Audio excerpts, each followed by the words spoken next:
Hi, magandang araw po sa inyong lahat. For our third reading for the day today, tingnan naman po natin kung ano po ang makikita natin using this pink lover oracle na cards, no? Tingnan po natin kung ano po ang makikita natin at pipili po tayo ng 20 cards or make it random na lang, no?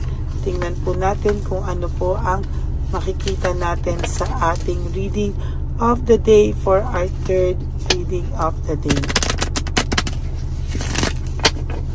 Kamusta po kayo? I hope napanood nyo po yung first, second, and third reading kagabi bago po kayo tumalon dito sa ating first, second, and ngayon po ay third reading of the day, no?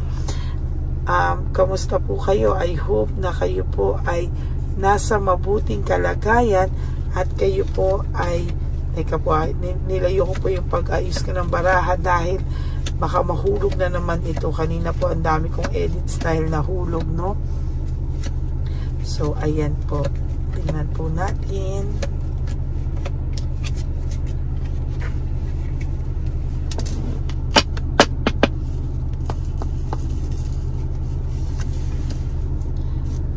So your first card for your third reading is all about I replay our conversations over and over again. Ano? So sa nakikita ko po dito ay ito pong taong to ay nire-replay niya po ang conversation nyo over and over again. Parang binabalikan niya po yung inyong mga conversations at hindi niya po talaga alam paano niya po ito na kayang gawin sa'yo, no?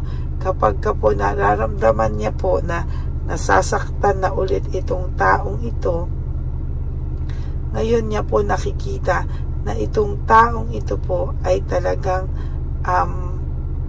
mahihirapan po siya for the next weeks sa buhay niya, next months sa buhay niya. Alam niya po na itong taong pong ito ay makakaramdam po ng alam niyo yun, yung pagkabagabag, yung pagka-inuulit-ulit niya yun, para siyang kinikilabutan, no? Yung pagre-replay niya po ng inyong conversation, para po siyang kinikilabutan kasi parang hindi niya po akalain na nasabi niya yun sa'yo, no?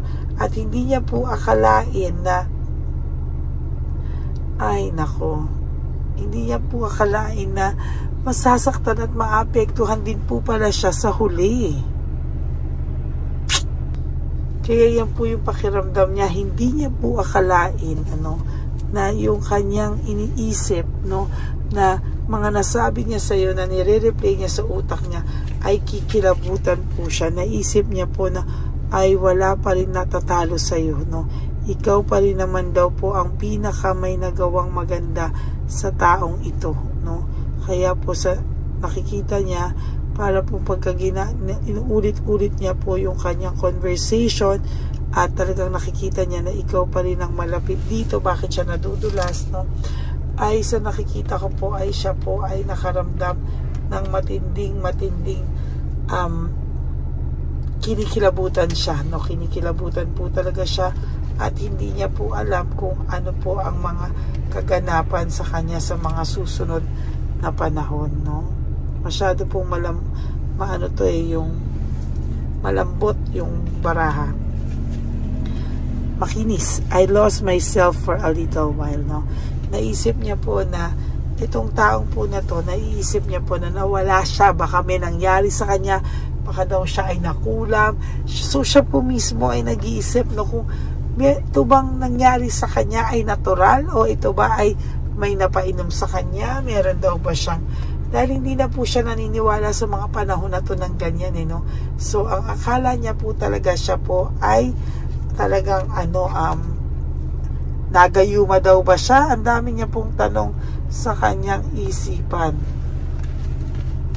I know I mess up everything, no? Sabi niya po, alam niya na nawala siya sa sarili niya, alam niya na I know I mess up everything. Alam niyang nasira niya lahat at hindi niya po akalain na sa ginawa niyang yan, buhay niya pala ang masisira, no?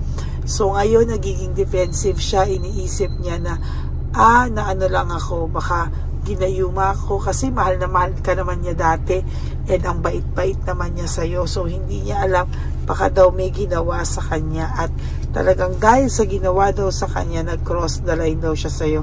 Sobra ka daw po niyang nasaktan nang hindi naman daw niya sinasadya. Alam nyo kasi yung pag-cheat sa umpisa, akala nila laro-laro lang. Sige, ano lang, bored lang kasi ako dito sa person ko ngayon eh. Kaya dahil sa bored ako sa person ko ngayon, parang ang pakiramdam ko sa kanya, bored ako, no? Maglalaro muna ako. Ang hindi niya na alam ay nalaro siya ng tadhana, no? Sabi pa niya, I wonder if you are happy without me. Nagtataka po siya, masaya ka ba talaga na wala na ako sa buhay mo? Parang hindi niya rin matanggap na masaya ka na po sa buhay mo, eh, no? Parang hindi niya matanggap na ikaw ay makaka-move on, makaka-survive, no? Ang sabi niya, gusto niya sabihin sa'yo na may nangyari lang sa kanya, hindi daw niya sinasadya at may nangyari lang daw sa kanya. Nangyari lang daw sa kanya ay nasaktan kanya at fault niya daw talaga pero sa iyo pa daw niya sinisi. Ngayon niya po yan naiisip lahat, no? Kaya nga ngayon nagde-defend na siya na baka nga siya ay ginayuma kasi mabait naman daw siya sa iyo at saka minahal ka naman daw niya, binigay naman niya yung best niya sa iyo. Pero bakit daw ganito? Bakit daw biglang parang hindi niya nakilala yung sarili niya? Para raw siyang nawala sa sarili niya, oh. Para siyang I lost myself for a little while. Para raw siyang nainis naman po ako dito sa barahan natin, bakit nagkaganito. Parang na-lost daw siya, no? Hindi niya po alam kung bakit, pero ayan po, no? Yan po yung naiisip niya. Siya po ay nawindang at para daw siyang nawala sa sarili niya. Natali natin yung ating panyo sa susunod para hindi nagkakaganito-ganito.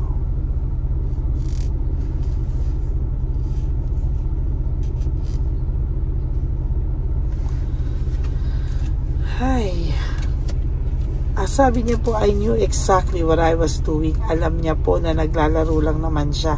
Hindi na po niya alam what happens next, no? Gumuguho po talaga yung buhay niya. Kasing guho nitong ating mga baraha, oh.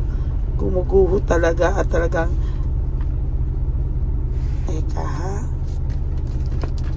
yan. Gumuguho talaga yung barahan natin, ano?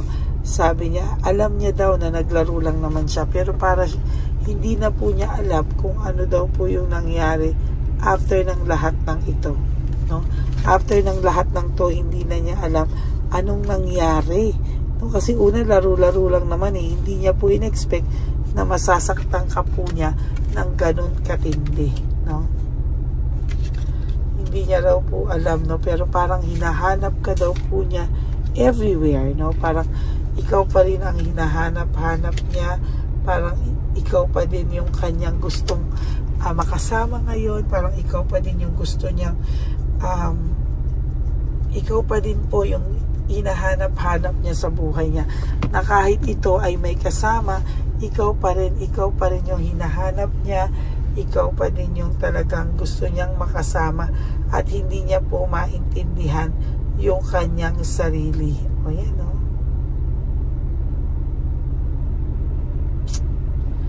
Ayan, no? Talaga pong sa ngayon nakikita ko sa kanya na talagang siya po ay nakakaramdam ng pagkabagabag.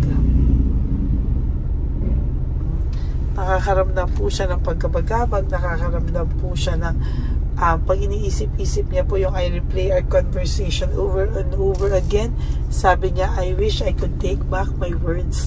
Sana tumahimik na lang daw siya kasi alam naman niya na may ginagawa siya. Sana daw tumahimik na lang siya at sana daw hindi siya nagsalita ng masasakit na salita na ngayon ay hirap na hirap niya pong baguhin, na ngayon ay hirap na hirap niya pong bawiin. Yung for those of some of you na ginos nito, no, sabi niya, iniwanan ka na niya bago mo pa siya maiwanan kasi alam niya daw na pag nalaman mo yung mga lahat ng kalokohang nagawa niya, hindi po ito aamin. So iniwan ka na lang po niya bago ka pa, ginosting ka na niya bago mo pa po malaman, ano. Sabi niya, I remember every detail of that day. Oh, alam niya daw po yung mga nangyari. At sabi niya, hindi mo rin daw po alam kung gaano din daw siya nahirapan to let you go. Nahirapan din daw po ito na i-let go ka. And sabi niya, I bury myself to forget you. Kung ano man po ang ginagawa nito, basta siya po ay gumawa ng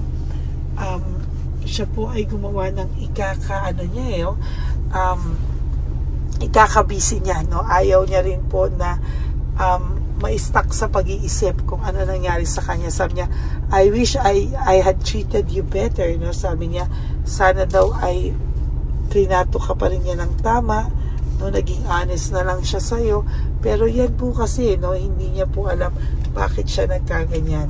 Sabi niya po, I am afraid to contact you. Natatakot po itong kontakin ka kasi alam niya po na nakasurvive ka na at alam niya po na pwede mo siyang iwan na lang ng ganun na lang dahil po sa nagawa niya sa'yo.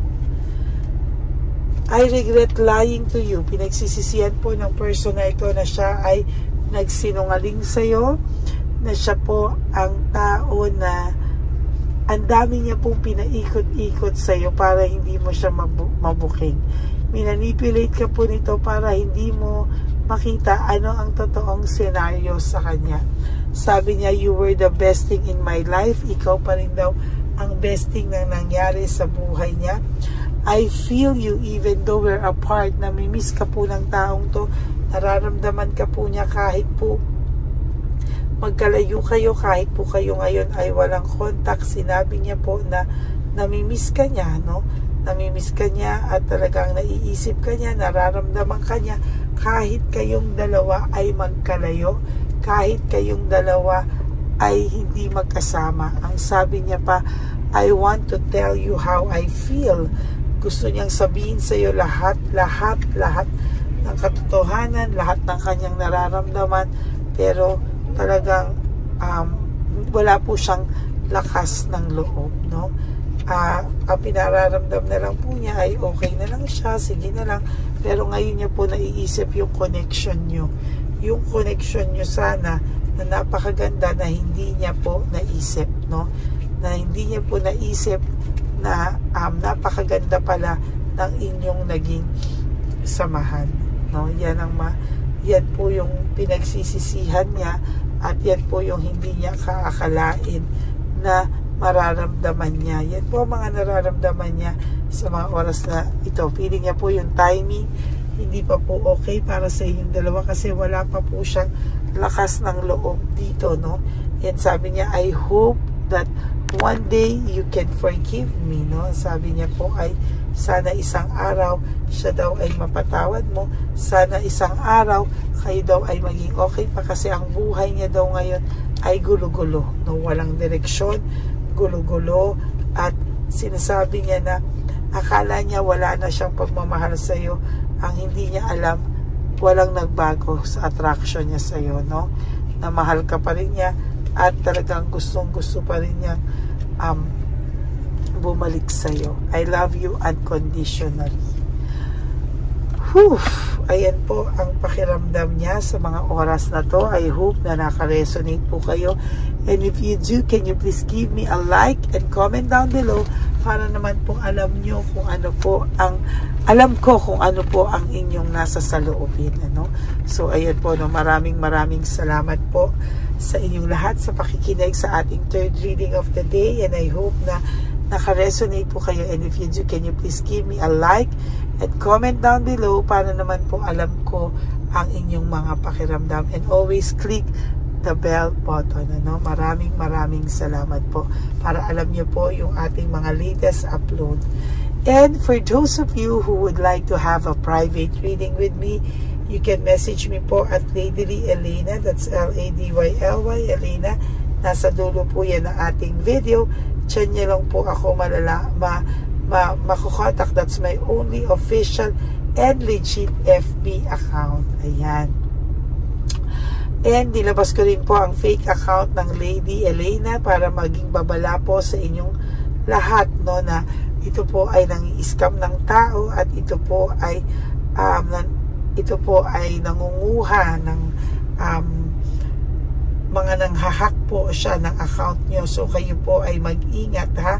Kayo po talaga ay aking iniingatan. So kayo po ay mag-ingat. Paki-report na lang po yan para wala na po siyang ma-scam, no. Ang ginagawa niya po, pinupuntahan niya yung mga subscribers natin at followers natin at talagang mini-message po kayo. So mag-ingat po kayo dyan, okay? And for sa akin naman po mga ever loyal, solid and faithful na Lady Elena family, thank you all for not skipping ads. Alam ko tulong nyo na po yan sa ating channel para tayo po ay makatulong pa ng marami sa ating mga street elderly. No, maraming salamat po sa inyong lahat. And lagi nyo pong tatandaan na kailangan nyo pong mag-live one day at a time. You wake up, do 3 things that will make you happy. Enjoy your life, have a balanced life, and be grateful. No, always remember that nabigyan tayo ng chance gumising because may mission pa tayo at pwede pa nating tamain ang ating mga naging kasalanan. So maraming salamat po sa inyong lahat. And love yourself, no? Because self-love is still the best love of all. And you also have to realize that life is so short, don't make it shorter by stressing yourself from all the pains and heartaches na binigay sa inyo ng kahapon. Just surrender everything to the divine universe and just let go and let God write your life and love story. I will be back for another set of reading. Huwag po kayong malulungkot. Ako po ay magbabalik for another set of reading. Maraming salamat po sa inyo and may God bless you all. Bye! Okay, update po, may nagpanggap pong subscriber natin na siya po ay magpapahula sa fake na Lady Elena, kaya ayan, hinihingan po siya na $80 at ang cell po niya ay nabigay at nakuha. Ang pangalan niya po sa cell ay Julian Albert, no. Siya po ay may cell account din, kaya mag-iingat po kayo. Ayan po, no, kung sino man po yung scammer na Julian Albert na yan, no, iinsensuhan po natin yan para siya po ay makonsensya. Kung wala man po siyang konsensya, at least po bumalik sa kanya lahat po ng kanyang ginagawa at maling-mali po yan, ano. Basahin niyo po lahat yan, makikita niyo po, ayan po ang cell number niya at Julian Albert na yan, ano, para po talagang ma-report din po natin yan na siya ay gumagamit ng cell account na Julian Albert. Mag-ingat po kayo, ayan po yung number niya, ayan po yung pangalan niya. Huwag po kayong magpauto. Nakita nyo naman po, no, napakalayo po ng pangalan ko sa pangalan ng pinagsisendan nyo po ng account o ng pera. Kaya mag-ingat po kayo at beware sa scammer na to. At talagang ayan po, pinost ko po ang kanyang pangalan dito para maging babala po sa inyong lahat. Maraming salamat po. At mag-ingat po kayo, paki-report po ang page na yan, ang messenger niya na Lady Elena. Maraming salamat po and God bless you all. Ayan, sa susunod po makikita niyo yung account niya na i-report niyo. Salamat po na marami. Magandang gabi po ulit sa inyong lahat. Ako po ay muling nagpapaalala sa inyo na mayroon pong lumalabas sa FB at Messenger account na fake account po, no, nang hihingi po ng $25 through PayPal at hindi po yan totoo. Huwag po kayong maniwala dyan. At pag sinabi mo po na gusto ko pong marinig ang boses nyo or makita kayo, ang sasabihin po ay magbibigay kami ng link. Buksan mo yan at pagkatapos ay makikita mo ako. Huwag po kayong maniniwala dahil yan po ay hindi totoo. Yan po ay isang malaking scam na pag binuksan nyo po ay mahahack po lahat sa inyo. Mahahack po ang inyong mga personal details. Lahat ay mahahack. Ako po ay nalulungkot na ito po ay nangyari, ngunit sa talagang may mga tao pong masasama at may mga tao po talagang hindi makatiis na hindi gumawa ng masama sa ibang tao. Pero maging aware po sana kayo, tulungan nyo po ako, i-report po natin yung fake na yan at sa FB para siya po ay mawala na at wala na po siyang mabiktima pa, no? Nandyan po lahat ng details At maraming salamat po sa inyong lahat. Maraming salamat po sa inyong lahat at mag-iingat po kayo.